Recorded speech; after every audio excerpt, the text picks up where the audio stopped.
So good morning guys और आपके crack exam channel में आप सभी का स्वागत है। तो आज के इस वीडियो में 3 अगस्त के इंपॉर्टेंट करंट अफेयर्स को हम लोग कवर करेंगे। तो देखिए हमारा पहला प्रश्न क्या है कि अभी हाल ही में इन एन आइडियल वर्ल्ड नाम की बुक को किसने लिखा है। तो आंसर होगा कुणाल बसु ने। तो प्रसिद्ध उपन्यासकार हैं ये कुणाल बसु और इन्होंने अभी अपनी नई बुक लिखी है जिसका नाम क्या है, इन एन आइडियल वर्ल्ड, जिसे अगले साल यानी कि 2022 में रिलीज किया जाएगा।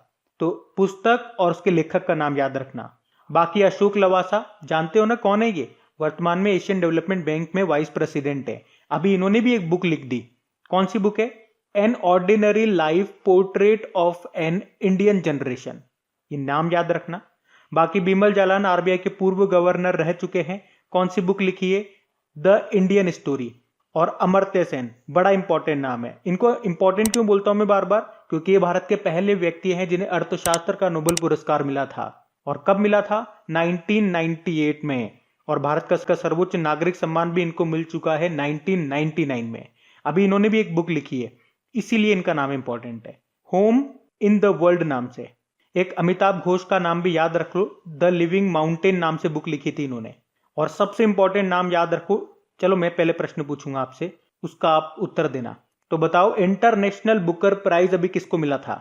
तो याद रखना डेविड डायोब को। ये फ्रांस के हैं और इनके नॉवेल का नाम क्या है? At night all blood is black. और जब भी बुक की बात आती है 3-4 नाम मैं आपको बताता हूं। एक तो शरण कुमार लिम्बाले का नाम याद रखो, अभी 30वां सरस्वती सम्मान मिला था इनके मराठी उपन्यास सनातन के लिए। शरद पगारे का नाम याद रखो, 30वां व्यास सम्मान मिला इनको इनके उपन्यास पाटलिपुत्र की सम्राज्ञी के लिए। बाकी मोहन कृष्ण बोहरा का नाम याद रखो, इनको 30वां बिहारी पुरस्कार मिला था इनके उपन्यास तस्लिमा संघर्ष और साहित्य के लिए। तो ये सारे इंपॉर्टेंट नाम मैंने आपको बताया, याद रखना। बढ़ते हैं आगे। फिर अगला प्रश्न है कि अभी हाल ही में किसने हंगेरियन ग्रैंड प्री 2021 का खिताब जीत लिया? तो आंसर होगा स्टेबैन ओकान। ये नाम आपने शायद पहली बार सुना होगा क्योंकि पहली बार इन्होंने कोई इस तरह का खिताब जीता है। ये है कहां से? ये फ्रांस के फॉर्मूला 1 ड्राइवर हैं स्टेबैन ओकान। अल्पाइन रेनॉल्ट के ड्राइवर हैं और अभी इन्होंने ही ये Hungarian Grand Prix Formula 1 race को जीत लिया है। और ये इस साल के 11वीं नंबर की फॉर्मूला 1 रेस है, याद रखना। और जब भी आपके एग्जाम होंगे ना, ये जितनी भी फॉर्मूला 1 रेस होती है, यहां से एक प्रश्न आपको वहां पे देखने को मिलेगा। किस तरह के प्रश्न बन सकते हैं? देखो यहां से 2-3 तरह के प्रश्न बनते हैं। सीधा सीधा तो ये पूछ लेगा, जैसे कि नाम दे दिया प्रश्न में कि स्पेनिश ग्रैंड प्री 2021 का खिताब किसने जीता था। या इसी को वो स्टैटिक में भी डाल सकता है कि बताइए कोई भी एक प्लेयर का नाम दे दे आपको, लुइस हैमिल्टन नाम दे दे, मैक्स वर्स्टपन नाम दे दे, सेबेस्टियन वेटेल नाम दे दे और पूछ ले कि इनकी नेशनलिटी क्या है या किस कार कंपनी के ये ड्राइवर हैं। तो ये प्रश्न आपके यहां से बन सकते हैं। और आपको बता दूं, अगर आप इस वीडियो को वेरी फर्स्ट टाइम देख रहे हैं तो ये 11 जो रेस हो गई है इस साल की, तो इसका क्विज बना करके आपके क्रेक एग्जाम एप्लीकेशन पे मैं अपलोड कर दिया है। तो वहां जाकर के आप इसके अच्छे से प्रैक्टिस करते रहिए। आप इंतजार मत कीजिए कि एक बार सारी खत्म हो जाए उसके बाद हम प्रैक्टिस करेंगे। अभी जैसे 11 हो गई तो 11 की क्विज आपको मिल जाएगी और जब भी 12वीं रेस होगी तो वो 12 क्वेश्चन मैं वहां पे ऐड करवा दूंगा। तो सिर्फ 12 क्वेश्चन आपको वहां पे लगाने हैं, मुश्किल से 1 या 2 मिनट लगेंगे। और 2-3 बार भी अगर क्विज आप लगा लोगे ना पूरे दिन भर में, तो ये सारी आपको याद हो जाएंगी, रट जाएंगी। मतलब इनको रटना ही है आपको, है ना, कोई समझना नहीं है, समझने वाली चीज नहीं है ये। तो लिंक आपको नीचे डिस्क्रिप्शन में मिल जाएगा क्विज का। अभी हम बढ़ते हैं आगे। फिर अगला प्रश्न है अपॉइंटमेंट का, है कि अभी हाल ही में लेखा महानियंत्रक कंट्रोलर जनरल ऑफ अकाउंट्स कौन बन गए हैं? तो आंसर होगा दीपक दास। तो अभी दीपक दास ने लेखा महानियंत्रक यानी कि कंट्रोलर जनरल ऑफ अकाउंट्स के रूप में पद संभाल लिया है और इस तरह से वे 25वें अधिकारी हैं ये पद संभालने वाले। दीपक दास इनका नाम है। और एस.एन. घोरमड़े के बारे में हम लोगों ने तो कल ही पढ़ा है, नौसेना के हमारे नए उप प्रमुख वाइस चीफ ये बन गए हैं। जगजीत पवाड़िया का नाम सुना है क्या? इंटरनेशनल नारकोटिक्स कंट्रोल बोर्ड के ये अध्यक्ष बने थे। और आपसे पूछ ले कि इंटरनेशनल नारकोटिक्स कंट्रोल बोर्ड का हेडक्वार्टर कहां पर है? तो वियना ऑस्ट्रिया में है। बाकी राकेश अस्थाना आप जानते ही हो, अभी दिल्ली पुलिस कमिश्नर बन गई है। तो ये सारे नए अपॉइंटमेंट है, ध्यान रखना। बढ़ते हैं आगे। फिर बताइए विश्व स्तनपान सप्ताह हर साल किस महीने के पहले सप्ताह को मनाया जाता है? तो आंसर होगा अगस्त। तो अभी तो इसका आप आंसर कर दोगे बड़ा आसानी से, लेकिन इसको ध्यान रखना कि वर्ल्ड ब्रेस्ट फीडिंग वीक हर साल अगस्त के पहले सप्ताह में माताओं और शिशुओं के लिए स्तनपान के महत्व पर जागरूकता बढ़ाने के लिए ये 1 से 7 अगस्त के बीच में मनाया जाता है। और इस बार की थीम क्या है? थीम अगर पूछ ली जाए मान लो, तो थीम याद रखना स्तनपान की रक्षा करें, ये एक साझा जिम्मेदारी है। Protect breast feeding a shared responsibility.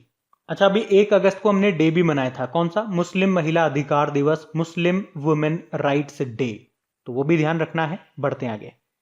फिर बताइए, जैकब जुम्मा जिन्हें अभी 15 महीने की जेल की सजा सुनाई गई थी, आपको बताना ये किस देश के पूर्व राष्ट्रपति थे? आंसर होगा साउथ अफ्रीका। तो इन्हें कॉन्टेम्प्ट ऑफ कोर्ट यानी कि अदालत की अवमानना के लिए अभी 15 महीने कैद की सजा सुनाई गई थी। एक्चुअली में पिछले साल जांच आयोग के समक्ष सुनवाई का बहिष्कार किया था इन्होंने और फिर उसमें शामिल होने से भी इनकार कर दिया था। उसी कारण से अभी उन्हें सजा सुनाई गई थी। ये साउथ अफ्रीका के पूर्व राष्ट्रपति थे। साउथ अफ्रीका से आपको याद होगा, साउथ अफ्रीका के पहले जो अश्वेत राष्ट्रपति थे, क्या नाम था उनका? Nelson Mandela. और इनके जन्मदिन को ही हम यानी कि 18 जुलाई को एक डे भी मनाते हैं, नेल्सन मंडेला डे। अच्छा, करंट अफेयर्स का क्वेश्चन आपको यहां से याद आएगा 2021 के लिए। नेल्सन मंडेला विश्व मानवतावादी पुरस्कार ये किसे दिया गया था? बताओ। रुमाना सिन्हा सहगल, नाम याद रखना। अब बात यहां पे साउथ अफ्रीका की है, तो ये रहा मैप में साउथ अफ्रीका। देखो 3 कैपिटल आपको यहां पे मिलेगी इसकी। कैपेटाउन जो कि इसकी लेजिस्लेटिव कैपिटल है, प्रिटोरिया इसकी एडमिनिस्ट्रेटिव कैपिटल है, और ब्लोमफोंटेन इसकी जुडिशियल कैपिटल है। यहाँ के प्रेसिडेंट कौन है? सिरिल रामाफोसा है। साउथ अफ्रीका अफ्रीका महाद्वीप का एक देश है। अच्छा, आप तो ये बताओ, अफ्रीका की सबसे ऊंची चोटी कौन सी है? माउंट किलिमंजारो है। और किस देश में आपको मिलेगी? तंजानिया में मिलेगी, याद रखना। और अगर आपसे प्रश्न पूछा जाए कि विश्व की सबसे लंबी नदी कौन सी है, तो नील नदी है। यह अफ्रीका महाद्वीप में ही है। और अफ्रीका एकमात्र ऐसा कॉन्टिनेंट है, महाद्वीप है, जिसमें से तीनों रेखाएं यानी कि भूमध्य रेखा, कर्क रेखा और मकर रेखा यानी कि इक्वेटर, ट्रॉपिक ऑफ कैंसर और ट्रॉपिक ऑफ कैप्रिकॉर्न यहां से निकलती है। और विश्व का सबसे बड़ा मरुस्थल यानी कि रेगिस्तान सहारा आपको अफ्रीका में ही मिलेगा। अच्छा, ये बताइए, अच्छा अगर आपके प्रश्न एग्जाम में आए कि अफ्रीका यूरोप से किस जल संधि के द्वारा अलग होता है, तो याद रखना जिब्राल्टर जल संधि। ये प्रश्न तो कई बार एग्जाम में आ भी चुका है। और एक और प्रश्न एग्जाम में आता है वैसे स्टैटिक के तौर पे कि विश्व की सबसे बड़ी हीरे की खान कौन सी है और कहां पर है? तो ये किम्बरले खान है जो आपको मिलेगी साउथ अफ्रीका में। तो ये कुछ इंपॉर्टेंट एक्स्ट्रा क्वेश्चंस मैंने आपको बताया जो एग्जाम्स में आ चुके हैं, याद रखना। बढ़ते हैं आगे। फिर बताइए, अभी हाल ही में पहली G20 संस्कृति मंत्रियों की बैठक की अध्यक्षता किसने की? तो आंसर होगा इटली ने।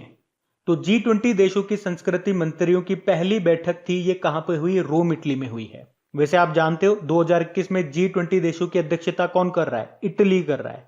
तो इस साल G20 देशों की जो भी मीटिंग होगी, चाहे रक्षा मंत्रियों की मीटिंग हो, संस्कृति मंत्रियों की मीटिंग हो, वित्त मंत्रियों की मीटिंग हो, सारी की सारी यहीं पर होने वाली है। और अगर बात करें इस बैठक में भारत को किसने रिप्रेजेंट किया, तो हमारी जो संस्कृति राज्य मंत्री हैं मीनाक्षी लेखी, उन्होंने। चलो कमेंट बॉक्स में आप लोगों को टाइप करके बताना है कि हमारे वर्तमान में संस्कृति मंत्री कौन है। प्रिय, और इसमें आप ये बहाना नहीं मार सकते हो कि हमें नहीं पता, कि हमें कैबिनेट मिनिस्टर्स याद नहीं रहते हैं, क्योंकि इस पे मैं आपको ट्रिकी वीडियो ऑलरेडी बना करके दे चुका हूं। तो वो अगर देखा है तो आपका बहाना काम नहीं करेगा, और नहीं देखा तो देख लेना, उसका भी लिंक आपको नीचे डिस्क्रिप्शन में मिल जाएगा। अच्छा चलो एक बार देख लेते हैं, हम G20 समिट की बात करेंगे। 2020 में इसका आयोजन कहां पे हुआ था? सऊदी अरब में। 2021 में आपने कहा G20 समिट की अध्यक्षता कर रहा है इटली। 2022 में G20 समिट की अध्यक्षता करेगा कौन? इंडोनेशिया। और फिर बारी आएगी भारत की। 2023 में याद रखना G20 समिट को होस्ट करेगा कौन? इंडिया। और 2023 में और क्या होने वाला है? ICC वर्ल्ड कप होने वाले हैं, वो भी तो भारत में ही होंगे। और 2023 में ही हमारा रेलवे पूरी तरह से इलेक्ट्रिफाइड हो जाएगा। अच्छा 2021 में आ जाते हैं वापस। क्या भारत किसी की अध्यक्षता कर रहा है क्या 2021 में? तो आंसर होगा यस। किसकी? ब्रिक्स की अध्यक्षता कर रहा है। वैसे 2021 में G7 समिट हुई थी कहां पे? यूके में। इसकी थीम बिल्ड बैक बेटर। और 2021 में आसियान की अध्यक्षता कर रहा है कौन? ब्रुनई। और 2021 में शंघाई कोऑपरेशन ऑर्गेनाइजेशन की अध्यक्षता कर रहा है कौन? दुशानबे, जो कि ताजिकिस्तान की राजधानी है। और 2021 में बिम्स्टेक की अध्यक्षता किसके पास है? श्रीलंका के पास है। तो ये जो मैंने आपको बताया ना, ये सारे मोस्ट इंपॉर्टेंट पॉइंट है, एक साथ इनको नोट कर लेना कहीं पे। और जब भी इस तरह का प्रश्न आएगा, मैं फिर से ये सारे पॉइंट आपको रिवाइज कराऊंगा, तब मेरे साथ रिवाइज करते हुए चलना, ऐसे याद होगा। ऐसे नोट करके रखना नहीं है, मेरे साथ रिवाइज करते रहना बस। बाकी देखो बात इटली की है, तो ये रहा मैप में इटली। देखो इटली की कैपिटल रोम हो गई। अच्छा रोम किस नदी के किनारे स्थित है? टाइबर नदी के किनारे। और यहां पे आपको दो इंपॉर्टेंट ऑर्गेनाइजेशन के हेडक्वार्टर मिलेंगे। एक तो फूड एग्रीकल्चर ऑर्गेनाइजेशन का मिल जाएगा, और आपको याद होगा फूड एग्रीकल्चर ऑर्गेनाइजेशन की स्थापना होती है 16 अक्टूबर 1945 को इसीलिए तो 16 अक्टूबर को हम वर्ल्ड फूड डे के रूप में मनाते हैं। वैसे नेशनल फूड डे 20 अक्टूबर को तो यूनाइटेड नेशन डे भी होता है, 20 अक्टूबर को तो पोलियो डे भी होता है, ये भी याद रखना। देखो इसके अलावा वर्ल्ड फूड प्रोग्राम का हेडक्वार्टर भी आपको रोम में मिलेगा। और वर्ल्ड फूड प्रोग्राम से कुछ याद आता है क्या? याद आएगा 2020 का नोबेल पीस पुरस्कार, नोबेल शांति पुरस्कार मिला था इसी को। अच्छा, नोबेल का जो ये शांति पुरस्कार है ये कहां पे दिया जाता है? वैसे आपको याद होगा नोबेल के जो पुरस्कार होते हैं केमिस्ट्री का, फिजिक्स का, अर्थशास्त्र का, वो दिया जाता है स्टॉकहोम में। लेकिन ये शांति वाला कहां पे दिया जाता है? ये स्टॉकहोम में नहीं दिया जाता, ये दिया जाता है नॉर्वे ओस्लो में। और ये मैं आपको बता चुका हूं, कहां पे बता चुका हूं? जो आप लोगों के लिए, केवल आप लोगों के लिए टॉप 5 स्टैटिक क्वेश्चंस की सीरीज मैंने स्टार्ट की थी, वहां पे मैंने आप लोगों को ये बताया था, याद होगा आप लोगों को, तो याद रखना। बाकी यहाँ की करेंसी यूरो हो गई। प्रधानमंत्री कौन है? मारियो द्रागी है। और प्रेसिडेंट तो भी नए बने थे, सर्जियो मैट्टारेल्ला नाम है। बढ़ते हैं। अच्छा, फिर बताइए, अभी हाल ही में निसार नामक मिशन को लॉन्च करने के लिए किन दो अंतरिक्ष एजेंसियों ने समझौता किया? तो आंसर होगा इसरो और नासा ने। अच्छा, यहाँ पे निसार का मतलब आपको याद रखना है, NASA ISRO synthetic aperture radar इसकी फुल फॉर्म हो गई। तो नासा और इसरो मिलकर के ये निसार उपग्रह का निर्माण कर रहे हैं, जिसे 2023 में लॉन्च किया जाएगा। और इसको बनाने का उद्देश्य क्या है कि ऊपर से ये जो निसार नाम का जो सैटेलाइट है, ये ऊपर से पृथ्वी की सतह पे जो परिवर्तन हो रहे हैं, जो चेंजेस हो रहे हैं, उन्हें ऑब्जर्व करेगा। और इसमें यह भी कहा गया है कि ये जो निसार है, ये दोहरी आवृत्ति यानी कि ड्वेल फ्रीक्वेंसीज का उपयोग करने वाला पहला सैटेलाइट है। नाम है निसार। अच्छा, अगर मैं आपसे पूछूं कि नासा ने अभी मंगल पर अपना कौन सा रोवर भेजा था, तो परसिवरेंस रोवर। साथ में एक हेलीकॉप्टर भी उड़ाया था उन्होंने वहां पे, जिसका नाम क्या था? इंजीन्यूटी था। वैसे यूनाइटेड अरब अमीरात का मंगल मिशन का नाम क्या है? होप मिशन है। और भारत के किस राज्य ने होप पोर्टल को लॉन्च किया था? ऐसे याद रखो तो उत्तराखंड ने। वैसे चाइना का मंगल मिशन का नाम क्या था? तियानवेन 1। और जो रोवर गया था उसमें उसका नाम था जुरोंग। अच्छा, भारत का जो मंगलयान है, इसका एक फोटो है, हमारे करेंसी नोट पे फोटो है। कितने रुपए के नोट पे? तो याद रखना 2000 रुपए के नोट पे है। और मंगलयान को किस रॉकेट की सहायता से लॉन्च किया गया था? तो PSLV XL-C25। बाकी चंद्रयान 1 और 2 तो आप जानते ही होंगे। चंद्रयान 1 किस रॉकेट की सहायता से गया था? PSLV C11। और चंद्रयान 2 ये गया था GSLV Mark 3। और इसके साथ जो लैंडर गया था वो तो था विक्रम, और जो रोवर गया था उसका नाम क्या था? प्रज्ञान था। बाकी इसरो का मतलब क्या होता है? Indian Space Research Organisation. इसकी स्थापना होती है 1969 में। वर्तमान में इसके अध्यक्ष के सिवन है, जिनको रॉकेट मैन ऑफ इंडिया के नाम से भी जाना जाता है। इसका मोटो क्या है? Space technology is in the service of human kind. और नासा की बात करोगे तो national aeronautics and space administration, इसकी स्थापना कब होती है? जब हमारे DRDO की स्थापना होती है, यानी कि 1958 में। ऐसे याद रख लो। इसका हेडक्वार्टर वॉशिंगटन DC में है। और इसके भी नए एडमिनिस्ट्रेटर बने कौन? बिल नेल्सन, 14th नंबर के हैं, याद रखना। फिर बताइए, अभी हाल ही में सामाजिक अधिकारिता शिविर ये कहां आयोजित किया गया? तो आंसर होगा छिंदवाड़ा में। और ये कहां पर है? छिंदवाड़ा मध्य प्रदेश में है। और यहीं पे सामाजिक अधिकारिता शिविर का आयोजन किया गया। और इसका उद्देश्य क्या था? दिव्यांग जनों को जो सहायता के लिए जो उपकरण होते हैं ना, वो मुफ्त में बांटे गए यहाँ पे। और इसका आयोजन किया किसने? हमारे सामाजिक न्याय और अधिकारिता मंत्रालय ने। और वैसे इस मंत्रालय के मंत्री कौन है? वीरेंद्र कुमार हैं, जिनका निर्वाचन क्षेत्र भी मध्य प्रदेश में है, मध्य प्रदेश का टीकमगढ़। अच्छा, सामाजिक न्याय और अधिकारिता मंत्रालय से कुछ और पॉइंट बताऊं मैं आपको। अभी कुछ दिन पहले इसी मंत्रालय ने सुगम्य भारत मोबाइल एप्लीकेशन को लॉन्च किया था। और इन्होंने ही बुजुर्गों के लिए एल्डर लाइन प्रोजेक्ट शुरू किया था। एक सेज प्रोजेक्ट भी इन्होंने चलाया था। सेज मतलब होता है इसका senior care ageing growth engine. और इन्होंने ही अभी भिखारियों और ट्रांसजेंडर्स के लिए स्माइल योजना शुरू की थी। स्माइल का मतलब हो गया यहाँ पे support for marginalised individuals for livelihood and enterprise. वैसे स्माइल से आपको पिछले साल याद आता होगा, राजस्थान सरकार ने स्माइल योजना शुरू की थी, वो अलग है। अच्छा, आप तो ये बता दो फिर सोशल जस्टिस डे कब मनाया जाता है? और अगर डेली आप लोग हमारे करंट अफेयर्स का रिवीजन वाला वीडियो देखते होंगे, जो रात को 12 बजे के आसपास ही अपलोड हो जाता है, तो वहां डेली मैं आपको 10 इंपॉर्टेंट डेज का रिवीजन करवाता हूं। तो वहां पढ़ चुके हम कई बार, ये याद रखना 20 फरवरी को, अगर नहीं पता तो। बाकी देखो, मध्य प्रदेश के बारे में तो आप जानते हो। यहाँ की कैपिटल जैसे भोपाल है, मुख्यमंत्री शिवराज सिंह चौहान है, अभी नए गवर्नर भी बन गए कौन? मंगूभाई छगनभाई पटेल। तो फिर आप मेरे एक प्रश्न का जवाब दो। बताओ अभी किस भारतीय शहर को यूनेस्को के द्वारा अपनी ऐतिहासिक शहरी लैंडस्केप परियोजना के तहत चुना गया? तो आंसर होगा मध्य प्रदेश का ग्वालियर और ओरछा। और अगर मैं आपसे पूछूं कि अंतरराष्ट्रीय स्वच्छ वायु उत्प्रेरक कार्यक्रम में चयनित होने वाला देश का एकमात्र शहर कौन सा बना? तो आंसर होगा इंदौर। और पूरे विश्व में केवल 2 ही शहर चुने गए हैं। भारत से तो इंदौर हो गया, और भारत के बाहर इंडोनेशिया की कैपिटल जकार्ता, तो जकार्ता और इंदौर को चुना गया था। यहीं पे कूनो नेशनल पार्क आपको मिलेगा। ये इंपॉर्टेंट क्यों है? क्योंकि अफ्रीका से चीते लेकर के आएंगे यहाँ पे हम। और यहीं पे आपको मिलेगा सतपुड़ा टाइगर रिजर्व।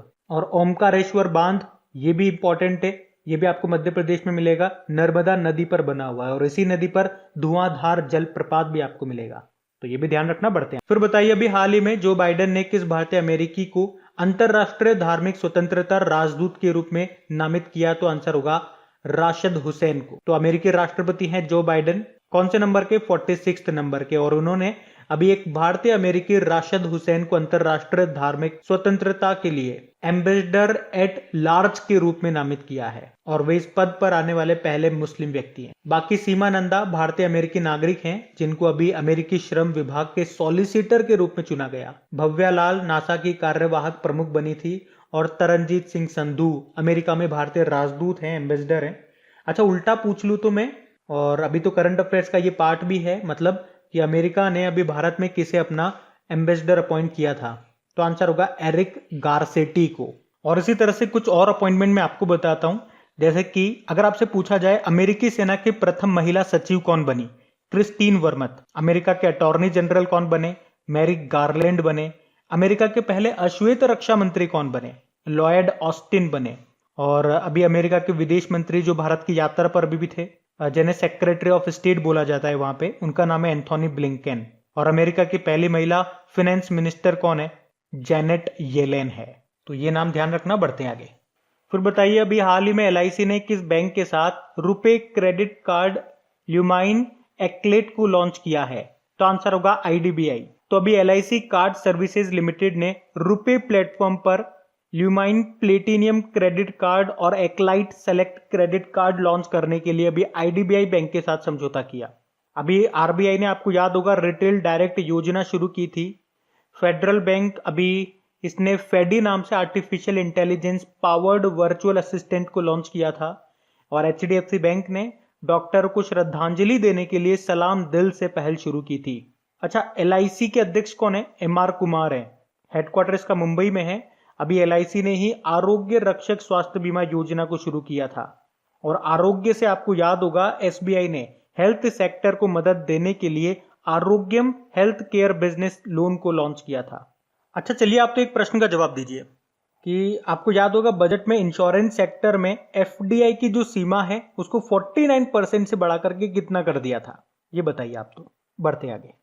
फिर अगला प्रश्न है the most incredible Olympic stories नाम की बुक के लेखक कौन है? तो आंसर होगा लुसियानो वर्निक। लुसियानो वर्निक, अभी इन्होंने ही ये बुक लिखी है जिसका नाम है the most incredible Olympic stories. ये बुक ओलंपिक की यात्रा के बारे में है। और ये लुसियानो वर्निक ये अर्जेंटीना से हैं और उन्होंने स्पोर्ट्स मीडिया में भी काम किया है। और अभी इन्होंने ये बुक लिखी है। बाकी लोको जोन्स अमेरिकन एथलीट हैं, अभी इन्होंने एक बुक लिखी थी ओवर इट नाम से। जेके रॉलिंग द क्रिसमस पिग नाम की बुक को लिखा। और Ruskin bond it is a wonderful life नाम की बुक को इन्होंने लिखा था। बढ़ते हैं आगे। तो बताइए अभी हाल ही में किस देश के ऑलराउंडर इसुरु उदाना ने अंतरराष्ट्रीय क्रिकेट से संन्यास ले लिया? तो आंसर होगा श्रीलंका। तो श्रीलंका के तेज गेंदबाज ऑलराउंडर थे ये इसुरु उदाना। और अभी इन्होंने ही इंटरनेशनल क्रिकेट से संन्यास की घोषणा कर दी है। अब बात श्रीलंका की है तो ये रहा मैप में श्रीलंका। कैपिटल इसकी देखो 2 कैपिटल है। कोलंबो इसकी कमर्शियल कैपिटल है और एडमिनिस्ट्रेटिव कैपिटल है इसकी श्री जयवर्धनेपुरम कोट्टे। करेंसी है श्रीलंकन रुपी। और इसके प्रेसिडेंट का नाम है गोतबाया राजपक्षे। और प्रधानमंत्री कौन है? महिंद्रा राजपक्षे। अच्छा, चलो ये बताओ, भारत और श्रीलंका के बीच में जो स्ट्रेट है उसका नाम क्या है? उसको कहते हैं पाक स्ट्रेट। हिंदी में बोलेंगे तो पाक चल डमरू मध्य। और श्रीलंका के साथ कौन से एक्सरसाइज करते हैं हम? मित्र शक्ति नाम की एक्सरसाइज करते हैं। स्लाइनेक्स नाम की एक्सरसाइज भी करते हैं। और साउथ एशिया का सबसे ऊंचा टावर आपको यहीं पे मिलेगा जिसको कहते हैं लोटस, जिसकी हाइट है 350 मीटर। तो बात करेंगे कल के वीडियो में पूछे गए प्रश्न के उत्तर की। तो कल के वीडियो में आपसे पूछा गया था मार्च 2022 में डिफेंस एक्सपो का आयोजन कहां पे किया जाएगा, तो आंसर होगा गुजरात गांधीनगर में। आप सभी ने प्रश्न का बिल्कुल सही उत्तर दिया। और गाइज अगर सेशन अच्छा लगा है तो इसे लाइक जरूर करना, और पूरी ईमानदारी के साथ मैंने आपको चीजें बताई है और मैं आपको बिल्कुल बीच में डिस्टर्ब नहीं करता हूं, इसको लाइक कर दो, इसे शेयर कर दो वगैरह कह करके। लेकिन अब तो मैं आपसे रिक्वेस्ट कर सकता हूं और उम्मीद करूंगा आप मेरे रिक्वेस्ट को एक्सेप्ट जरूर करोगे। इसे शेयर कर देना अपने दोस्तों के साथ में, जो भी आपका स्टडी ग्रुप हो गया, व्हाट्सएप पे, फेसबुक पे, टेलीग्राम वगैरह यूज करते हो, जैसे भी आपको करना हो, पर एक बार कर देना प्लीज। Thank you guys.